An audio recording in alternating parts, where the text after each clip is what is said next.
Break के बाद आपका स्वागत है। हम लोग बात कर रहे हैं अखिलेश यादव सरकार के परफॉर्मेंस की। तो प्रमोद जी ने बहुत ही साफगोई से कहा कि Akhilesh Yadav as an individual एक विजन लेके चल रहे हैं, लेकिन उनकी सरकार को जिस तरह से काम करना चाहिए, खासतौर पर लॉ एंड ऑर्डर के मुद्दे पर, वो वहां पर सफल नहीं दिख रहे हैं। प्रमोद जी, अगर बात करें अखिलेश यादव की, कहीं ना कहीं आपको नहीं लगता कि जिम्मेदारी बनती है तो मुख्यमंत्री वही, जो भी अच्छा होगा वो भी उनके सर जाएगा, जो खराब होगा वो भी उनके सर जाएगा? मैं कहाँ इनकार कर रहा हूं।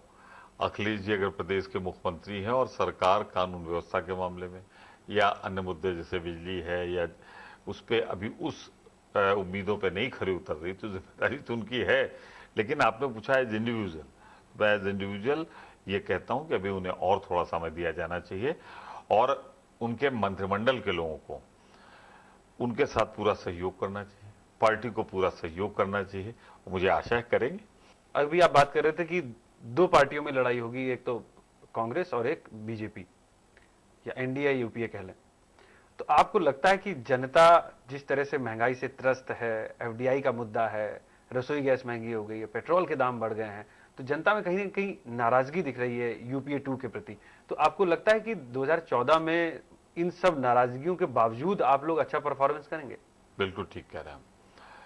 मैं बिल्कुल स्पष्ट कर दूं, लड़ाई होगी भारतीय जनता पार्टी बनाम कांग्रेस। कांग्रेस को अपने पिछले 2 कार्यकाल का जो कुछ भी अच्छा काम किया उसका फायदा मिलेगा, जो नहीं कर पाए हैं उसका नुकसान भी उठाना पड़ेगा। पेट्रोलियम पदार्थ चिंता का विषय है, इनकी मूल्य, और हमारी कांग्रेस पार्टी ने भी सरकार से कहा इसे कम करो। एफडीआई की जब बात आती है तो मैं एक चीज कहना चाहता हूं, उसके 2 विचार हो सकते हैं। मैं तो उन लोगों जो मानते हैं कि एफडीआई आना चाहिए, क्योंकि एक चीज सुनिए, सिर्फ बिचौलियों की बात मत करिए, बात करिए किसान की। जिसका आलू मैंने खेत में, मैं तो देहात से आता हूं, मैं पिछले 9 बार से विधायक हूं, मैंने कई बार देखा है कि जब आलू की पैदावार अच्छी हो जाती है तो खेत में आलू पड़ा रह जाता है, कोई खरीदने वाला नहीं होता, क्योंकि इस देश में क्षमता नहीं है बाजार में लाकर उसे कोल्ड स्टोरेज में रखने की। सब्जी सुबह आती, चलिए बाजार में दिखाता हूं, फ्रेश सब्जी रहती, क्या दाम रहता है, और वही सब्जी सूरज ढलने के साथ साथ चौथाई दाम पे आके गिर जाती है। ये जाती है किसान के साथ।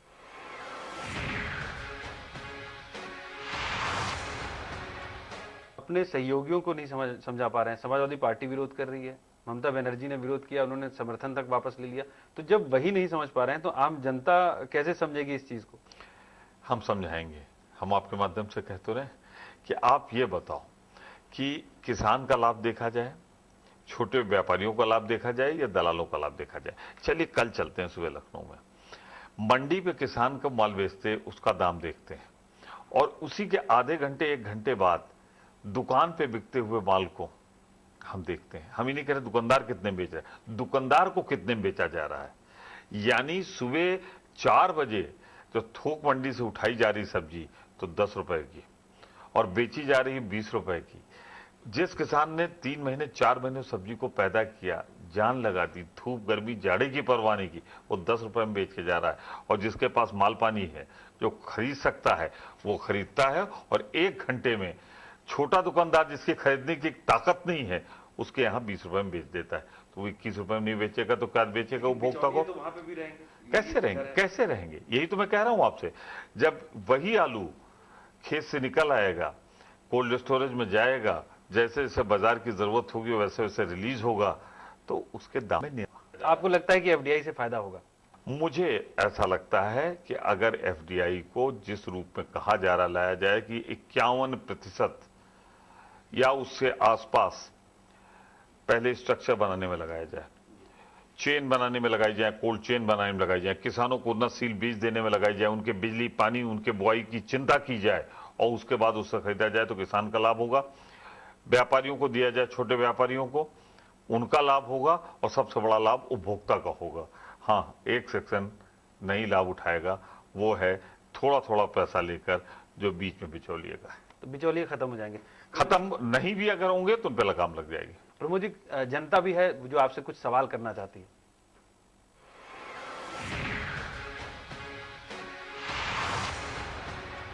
सबसे प्रॉब्लम की वजह है महंगाई।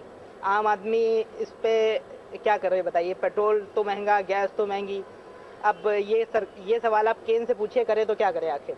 सरकार पूरी तरह पूरा ख्याल रख भी रही है, लेकिन जब आप देखेंगे तो सिर्फ हिंदुस्तान को नहीं देखेंगे, पड़ोसी राज्यों को भी देखेंगे, पड़ोसी देशों को भी देखेंगे। वही तो वातावरण है। वहां महंगाई ज्यादा बढ़ रही है।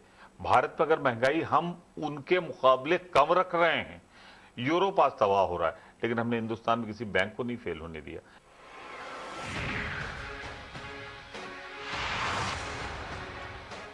यूपी में कांग्रेस पार्टी के बड़े नेता आते हैं और वादे करके चले जाते हैं। ऐसे में हम 2014 में आपको वोट कैसे देंगे? बड़ी सीधी सी बात है कि सिर्फ राहुल गांधी जी को जब देखें तो उनके साथ खड़े लोगों को भी देखें। किसको वोट किया था? ज्यादातर लोगों ने किसको वोट किया था? समाजवादी पार्टी को। समाजवादी पार्टी ने वादा किया था 50,000 तक का कर्जा माफ होगा, हुआ?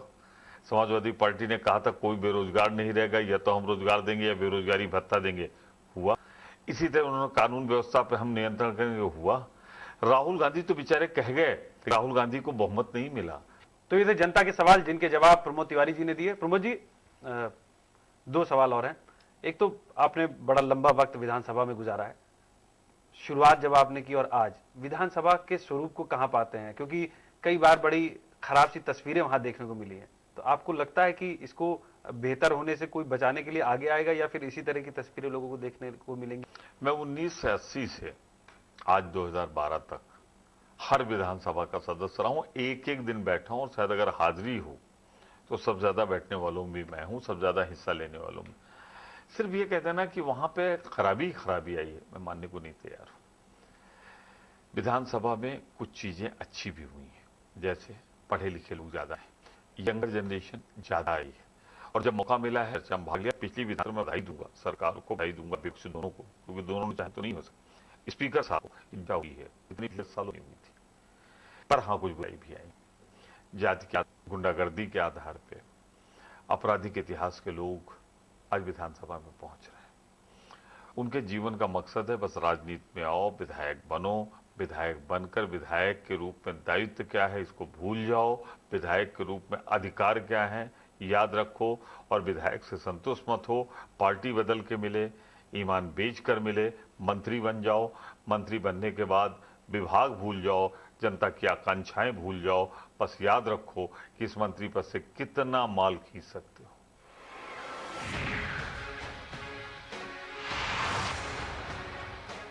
प्रमोद जी, हर एक के जीवन में एक राज की बात होती है, एक ऐसी बात जो कि आज तक वो रिवील नहीं कर पाया होता है, लोगों के सामने बता नहीं पाया होता है, कोई बहुत सारी वजह होती है। तो आपके जीवन की कोई ऐसी राज की बात जो आप हमारे दर्शकों से शेयर करना चाहें? मैं मानता हूं, मुझे दुख होता है, जो मुझे तकलीफ होती है कि हम कुछ कर सकते हैं और कर नहीं पा रहे। जैसे मेरे पास 2 विभाग थे, मेरे पास 1 दर्जन विभाग थे, पर 2 ऐसे विभाग जिनका जनता से सीधा ताल्लुक था। जैसे बिजली मेरे पास थी, मैं बिजली मंत्री रहा। 1989 से लेके 2012 तक जरूरत तो बढ़ गई 20 गुना, और उत्पादन जितना था उतना भी नहीं रहा। काश जो विजन, जो सोच मेरी थी कि हर साल 500-700 मेगावाट बिजली बढ़ाओ, वो हमने किया होता तो आज 22 साल में हम सरप्लस स्टेट होते। और जब बिजली होती, सस्ती होती, तो मैं मानता हूं कि उत्तर प्रदेश में उद्योग ज्यादा बढ़ते, शिक्षा ज्यादा बढ़ती। मुझे इस बात का दुख है, मैं नहीं कर पाया। दूसरा, अब इतनी ज्यादा संभावनाएं पर्यटन की हैं कि यूरोप के कई देश की इकोनॉमी चल रही है पर्यटन पे, वो जो कुछ दिखा रहे हैं उसका 100 गुना हमारे पास नेचुरल ब्यूटी के नाम पे है, हिस्ट्री के नाम पे है, रिलीजन के नाम पे है। हम उसको एक्सप्लॉइट नहीं कर पाए। जो सरकारें आई बिरादरी के नाम पे या झूठे वादों के नाम पे, उन्होंने अपना तो किया, प्रदेश का नहीं किया। मुझे रंज है, दुख है, तकलीफ है कि मुझे मौका नहीं मिला, वरना मैं इन 2 क्षेत्रों में कुछ ऐसा करता कि उत्तर प्रदेश का रेवेन्यू भी बढ़ता, उत्तर प्रदेश का गरीबी दूर होती और उत्तर प्रदेश में उद्योग बढ़ते। ये मेरी जिंदगी का एक राज भी कह लें आप, दुख भी कह लें, और एक अधूरी तमन्ना भी कह लें। प्रमोद जी, आपने इंडिया न्यूज से बात किया, आपका बहुत बहुत शुक्रिया।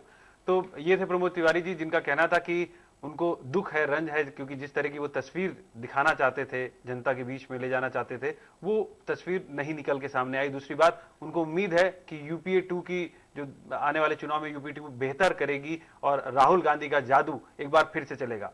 फिलहाल के लिए आज इतना ही, मुझे दीजिए इजाजत, नमस्कार।